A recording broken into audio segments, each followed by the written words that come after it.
সকলো সময়তে এওঁলোকৰ মুখত জাতি মাটি ভেটি ৰক্ষাৰ কথা। হিন্দু বাংলাদেশীৰ প্ৰীতিত গদগদ হৈ এতিয়া ইখনৰ পাছত সিখন জনসভা, শান্তি সমদল, সঘন সংবাদমেল।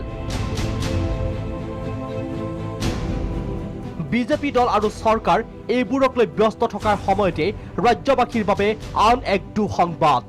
ভূপেন্দাৰ কলকাতাৰ বাসগৃহটোও গ'লগৈ। বিজেপি চৰকাৰে ৰাখিব নোৱাৰিলে ভূপেন্দাৰ ঘৰ। হয়, সৰ্বানন্দ সোণোৱাল নেতৃত্বাধীন বিজেপি চৰকাৰ সোপাঢিলা নীতিৰ বাবে যি হ'ব নলগা আছিল সেয়াই হ'ল। অসম চৰকাৰৰ নিষ্ক্ৰিয়তাৰ বিপৰীতে ভূপেন্দাৰ বাসগৃহ নিজ হাতলৈ নিলে পশ্চিমবংগ চৰকাৰে। সৰ্বানন্দ সোণোৱালে কৰিব নোৱাৰা কামটো কৰি দেখুৱালে মমতা বেনাৰ্জীয়ে। মুখ্যমন্ত্ৰী সৰ্বানন্দ সোণোৱালৰ বাবে ইয়াতকৈ সফলতা আৰু কি লাগে? দক্ষিণ টালিগঞ্জৰ গল্ফ ক্লাব ৰোডৰ ৭৭ ঘৰ নম্বৰৰ এই ঘৰটোৱেই হৈছিল সুধাকণ্ঠৰ বাসগৃহ। ৰাজ্যবাসীৰ মৰম আৱেগত জড়িত ঘৰটোৰ সৈতে সুধাকণ্ঠৰ বাসগৃহ সংৰক্ষণৰ বাবে ৰাজ্য চৰকাৰে লৈছিল কেবিনেট সিদ্ধান্ত। যিহেতু এই বাসগৃহটো এজন ব্যৱসায়ীয়ে ক্ৰয় কৰিছিল, ৰাজ্য চৰকাৰে লৈছিল ব্যৱসায়ীজনৰ পৰা বাসগৃহটো ক্ৰয় কৰাৰ সিদ্ধান্ত। কলকাতাৰ ব্যৱসায়ীজনৰ সৈতে হৈছিল প্ৰাৰম্ভিক কথা বতৰা, কিন্তু পৰৱৰ্তী সময়ত তৎপৰতা নললে অসম চৰকাৰে।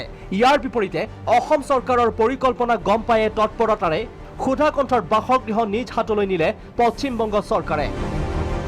পশ্চিমবংগ চৰকাৰে সংৰক্ষণ কৰিব ঐতিহ্য ভৱন ৰূপে ১২টা ঐতিহ্য ভৱনৰ ভিতৰত ঠাই পাইছে সুধাকণ্ঠৰ ঘৰটোৱেও। এইটো নিঃসন্দেহে আদৰণীয় যে সুধাকণ্ঠৰ বাসগৃহ সংৰক্ষণ কৰিব পশ্চিমবংগ চৰকাৰে, কিন্তু বিষয়টোৱে উদঙাই দিলে ৰাজ্য চৰকাৰৰ ব্যৰ্থতা, যাক লৈ এতিয়া আৰম্ভ হৈছে তীব্ৰ প্ৰতিক্ৰিয়া। ভূপেন্দাৰ কথা কোৱাৰ তেওঁলোকৰ নৈতিক অধিকাৰেই নাই। তেওঁলোকে ভূপেন্দাৰ কথা নৈতিক অধিকাৰেই নাই। কথা কয়, কাম নকৰে। আৰু এতিয়া ওলাই গৈছে তেওঁলোকৰ লক্ষ্য এটাই, যেন তেন প্ৰকাৰে অবৈধ বাংলাদেশী ভোটকেইটা লৈ ভোট বেংক সুৰক্ষিত। তেওঁৰ প্ৰতি, তেওঁৰ সত্তাটোৰ প্ৰতি চূড়ান্ত অপমান।